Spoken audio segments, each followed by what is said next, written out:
Partons sans plus attendre sur les traces de l'ex-Yougoslavie, en commençant par une de ses plus charmantes portes d'entrée, Ljubljana, la capitale de la Slovénie. Ljubljana est une des plus jeunes capitales d'Europe, celle d'un État fondé en 1991 lorsque la République fit sécession de la Yougoslavie. Elle a connu depuis un véritable renouveau qui fait d'elle une perle, souvent comparée à Vienne et Salzbourg. Peuplée de Slaves depuis le 5e siècle, elle a passé une grande partie de son histoire sous la tutelle de l'Autriche.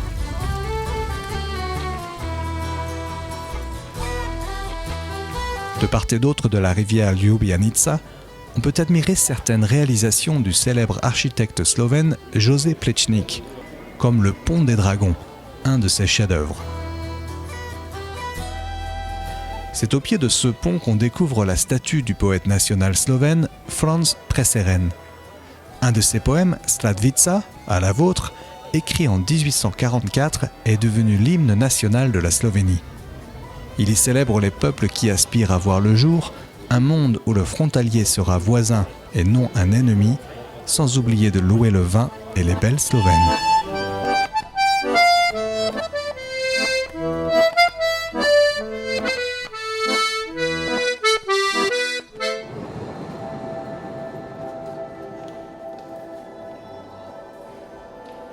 Alors on se trouve dans une région karstique, en Slovénie bien sûr, 10 500 grottes enregistrées.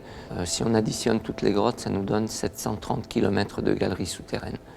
La grotte de Postena est la plus longue ouverte au public. Le système complet fait donc 21 km de longueur. Pendant la visite, on peut voir de superbes salles. On voit une grotte qui a quelques millions d'années et une densité énorme de stalactites et de stalagmites.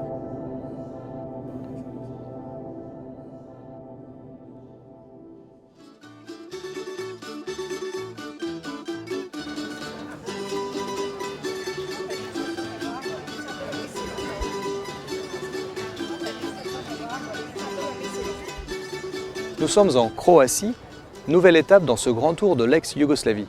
Croatie et plus particulièrement Istrie, la péninsule du nord-ouest du pays. Si l'Istrie est devenue une région touristique majeure au XXe siècle, elle a connu tout au long de son histoire le passage de nombreux peuples et civilisations. Mais c'est sans doute de l'héritage vénitien et italien qu'elle tire une part importante de son identité. Goûtons au charme de l'Istrie en découvrant Rovinj, une des villes les plus romantiques de Croatie. Construite sur un éperon rocheux qui était encore une île au XVIe siècle, Rovinj est une ancienne cité illyrienne. Elle fut conquise par l'Empire romain avant d'être colonisée par les Slaves, puis de se placer sous la protection de Venise jusqu'à sa chute en 1797.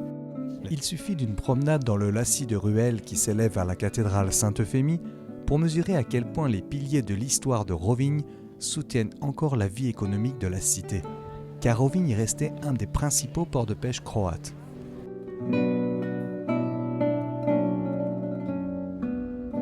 Zagreb est la capitale de la Croatie depuis son indépendance en 1991. La ville a été fondée au XIe siècle par la création du diocèse de Kaptol, où se trouve la cathédrale. Déjà dotée de nombreuses églises, palais et couvents, au XIXe, sous la tutelle de l'Autriche-Hongrie, la ville va connaître un essor important. Ses architectes vont faire de Zagreb une ville verte en y aménageant pas moins de 8 parcs élégants. Concentrant une grande partie des richesses économiques du pays, Zagreb est une ville en mouvement. L'indépendance l'a fait passer du statut de capitale provinciale à celui de métropole européenne. Ici, la Yougoslavie est déjà un lointain souvenir. Toute slave qu'elle soit, l'âme croate préfère aujourd'hui le goût de la liberté à celui de la mélancolie.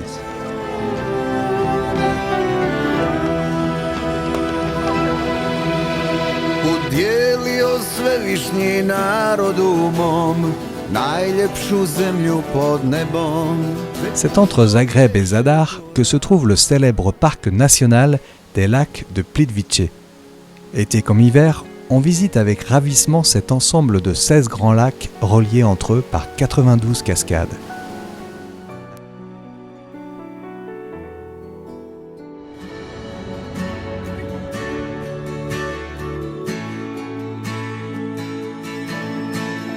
Hoće li ko pjevati o tebi, Kad mene ne bude, kad mi život oči zaklopi, ljubavi. On aurait tort de penser qu'en Croatie, l'Istrie soit la seule région aux racines méditerranéennes. À Zadar, les vestiges d'un grand temple romain jonchent encore le cœur de la ville et l'ombre de Venise plane sur le passé. Face à la mer, sous les quais, une envoûtante mélodie océane enchante les promeneurs, celle des orgues marines de l'architecte Nikola Bašić. Ingénieusement installée sous la cale, elle résonne au gré du ressac et des vents dominants. Nul doute que les accords du grand orgue adriatique contribuent fortement à la poésie et au charme d'une escale à Zadar.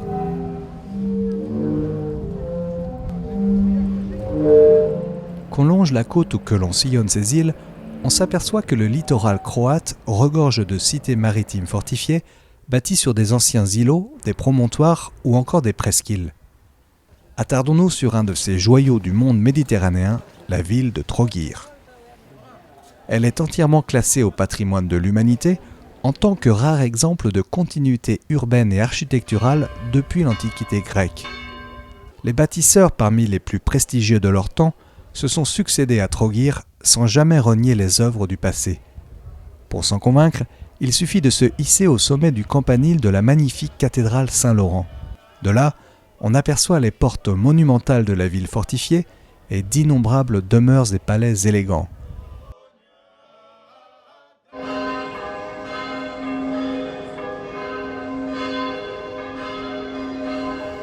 À un jet de pierre de Trogir, Split, la deuxième ville de Croatie, est peut-être la plus fascinante du pays. Son centre-ville est en effet situé au cœur d'un immense palais romain, celui de l'empereur Dioclétien. Split, c'est une ville universitaire, c'est une ville méditerranéenne où vous avez absolument toutes les classes sociales, toutes les catégories d'âge. C'est une ville vivante et ce qui fait justement le charme de ce Split historique. Les gens sont très vivants, parlent beaucoup, une ville touristique à part entière et populaire en même temps, qui est aujourd'hui la deuxième ville de Croatie. La Croatie est un pays d'îles, plus d'un millier qui constitue le second archipel de Méditerranée après la Grèce. Les îles croates jouissent d'un climat d'une douceur exceptionnelle et sont pour l'instant largement épargnées par le tourisme de masse.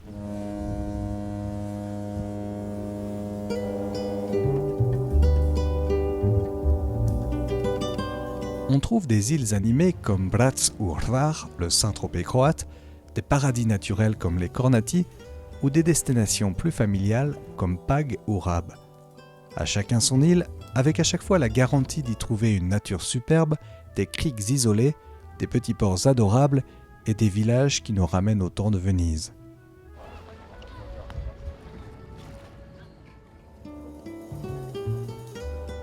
C'est pour notre part vers la grande île de Korčula que nous avons mis le cap. La légende veut que Marco Polo le Vénitien y soit né.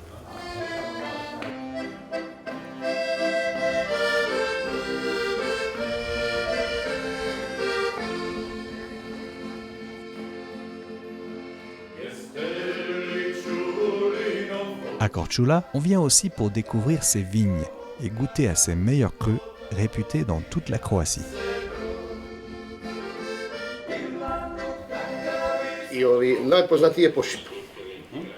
Alors ici à Korčula et dans la péninsule de Peževac, on produit le pošip qui est un vin blanc très connu. Pour produire du pošip, il faut beaucoup d'ensoleillement. Lorsqu'on boit du pošip, on n'a pas besoin de Viagra.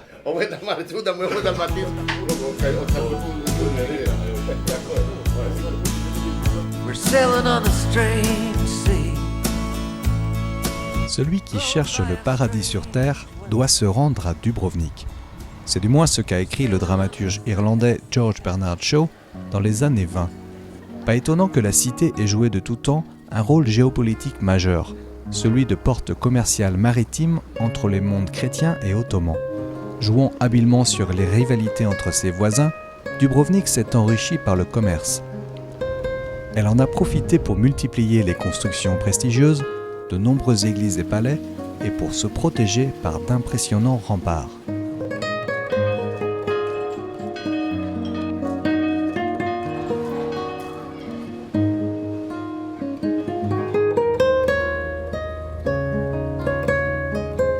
Pour admirer les remparts de Dubrovnik, rien ne vaut une promenade en mer. La cité révèle alors son vrai visage, celui d'une citadelle convoitée, se protégeant des ennemis venus du large, comme de ceux qui occupaient il y a quelques années encore les sommets environnants.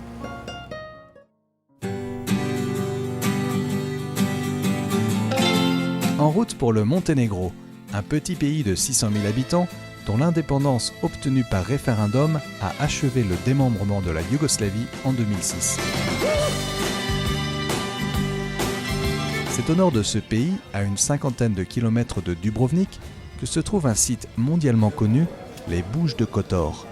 Au fond des bouches qui portent son nom, Kotor est à l'instar de Dubrovnik, une ancienne cité-État devenue un foyer culturel et artistique important par le biais du commerce maritime.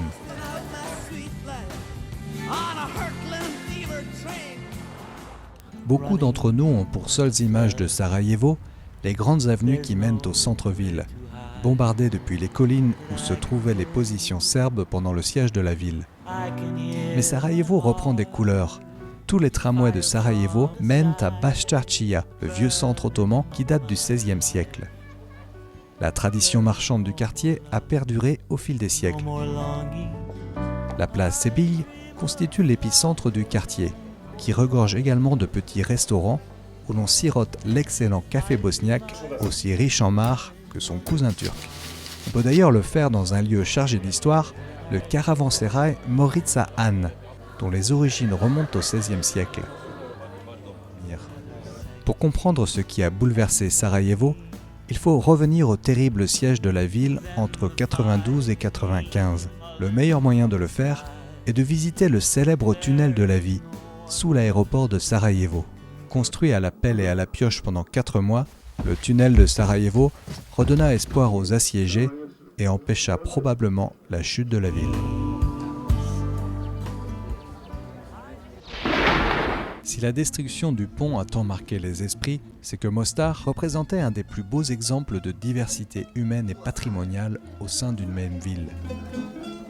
Un auteur français écrivait déjà en 1935 que les mosquées turques, les vieux ponts et les jardins du pittoresque Mostar formaient un ensemble qui rappelait les contes des Mille et une nuits.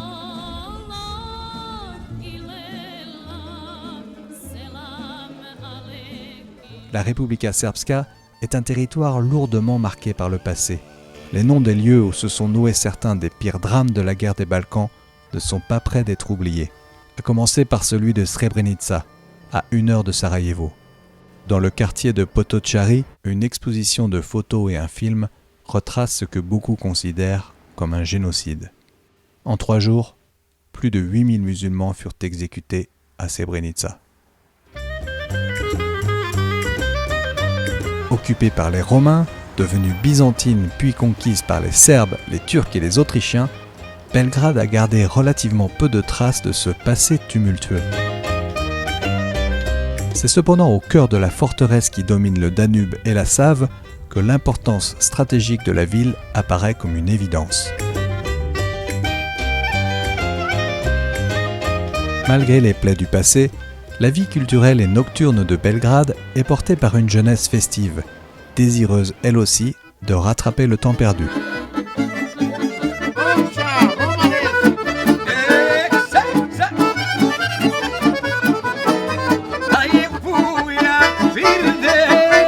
C'est dans la campagne serbe que s'achève ce grand tour de l'ex-Yougoslavie.